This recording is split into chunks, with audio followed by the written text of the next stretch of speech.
ಹಾಸನ ಜಿಲ್ಲೆಗೆ ಆಗಮಿಸಿದೆ ಈಗಾಗಲೇ ಚೆನ್ನಮ್ಮ ಅವರ ಪಾರ್ಥಿವ ಶರೀರ. ನಿರಂತರ 8 ಗಂಟೆಗಳ ಕಾಲ ಅಂತಿಮ ಯಾತ್ರೆ ನೆರವೇರಿದೆ.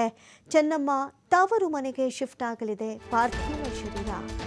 ಚೆನ್ನಮ್ಮ ಅಂತಿಮ ದರ್ಶನಕ್ಕೆ ಸಾವಿರಾರು ಅಭಿಮಾನಿಗಳು ಸೇರಿದ್ದಾರೆ.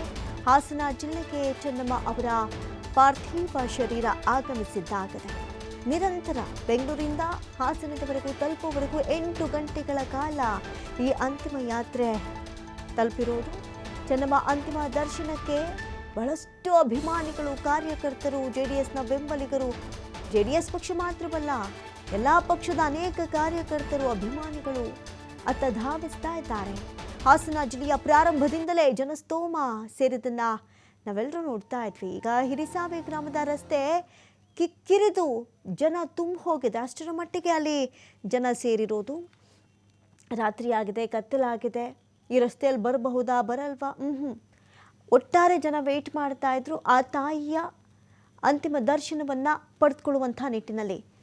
ನೋಡಿ, ಬಹಳಷ್ಟು ಜನ, 100 ಜನ, 200-300 ಜನ ಒಂದು ಕಡೆ ಸೇರಿದ ತಕ್ಷಣ ಆ ಗಾಡಿ ಅಥವಾ ಆ ವಾಹನಲ್ಲಿ ಸೈಡ್ಗೆ ಹಾಕ್ಕೊಂಡು ಆ ತಾಯಿಯ ದರ್ಶನವನ್ನು ಕೊಡಲಾಗಿದೆ. ಮಗಳು ಅನ್ಸೂಯ ಜೊತೆಗೆ HDK ಅಲ್ಲೇ ಇದ್ದರು. ರೇವಣ್ಣ ಅವರು ಇನ್ನೂ ಅಂತ್ಯಕ್ರಿಯೆಯ ಸ್ಥಳ ಪರಿಶೀಲನೆ, ಅಲ್ಲಿರುವಂಥ ವ್ಯವಸ್ಥೆಗಳನ್ನು ಮಾಡುವಂಥ ನಿಟ್ಟಿನಲ್ಲಿ ಕಾರ್ಯಪ್ರವೃತ್ತರಾಗಿದ್ದರೆ, ಇಲ್ಲಿ ಮಗಳು ಹಾಗೂ ಮಗ ಇದ್ದು ಕಂಪ್ಲೀಟಾಗಿ ಸಾಗುವಂಥ ರಸ್ತೆಯಲ್ಲಿ ಎಷ್ಟು ಜನ ಸೇರಿದ್ರು ಕೂಡ ಅಷ್ಟು ಜನರ ದರ್ಶನಕ್ಕೆ ಕೆಲ ನಿಮಿಷಗಳ ಕಾಲ ವ್ಯವಸ್ಥೆಯನ್ನು ಕೊಡಿಸುವಂಥ ಕೆಲಸಗಳನ್ನು ಮಾಡಿದ್ದಾರೆ.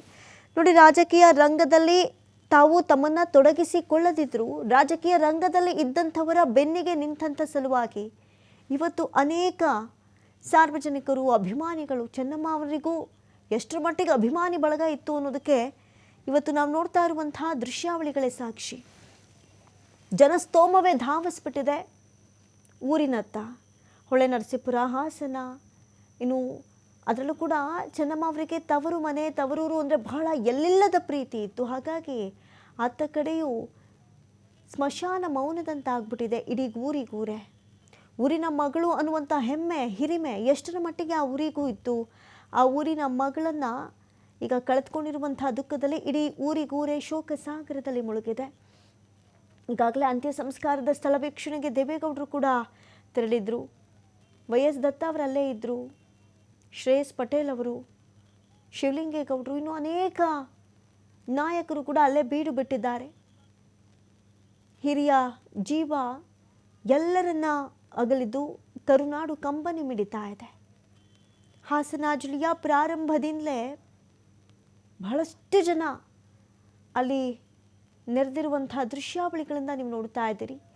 ಪೊಲೀಸರಿಗೆ ಕಂಟ್ರೋಲ್ ಮಾಡೋದೇ ಕಷ್ಟಕರವಾಗ್ಬಿಟ್ಟಿದೆ, ಕಷ್ಟ ಸಾಧ್ಯವಾಗ್ಬಿಟ್ಟಿದೆ. ಅಷ್ಟರ ಮಟ್ಟಿಗೆ ಜನಸ್ತೋಮ ಅತ್ತ ಧಾವಿಸಿರುವಂಥ ದೃಶ್ಯಾವಳಿಗಳನ್ನು ನೋಡ್ತಾ ಇದ್ದೀರಿ. ನೋಡಿ, ಸಂಜೆ 4-5 ಗಂಟೆಗೆ ಪಾರ್ಥಿವ ಶರೀರ ಹಾಸನಕ್ಕೆ ತಲುಪುವಂಥ ನಿರೀಕ್ಷೆಯನ್ನು, ಅಂದಾಜನ್ನು ಇಡಲಾಗಿತ್ತು. ಆದರೆ ನಿರಂತರ 8 ಗಂಟೆಗಳ ಕಾಲ ಈ ವಾಹನ ಬಹಳಷ್ಟು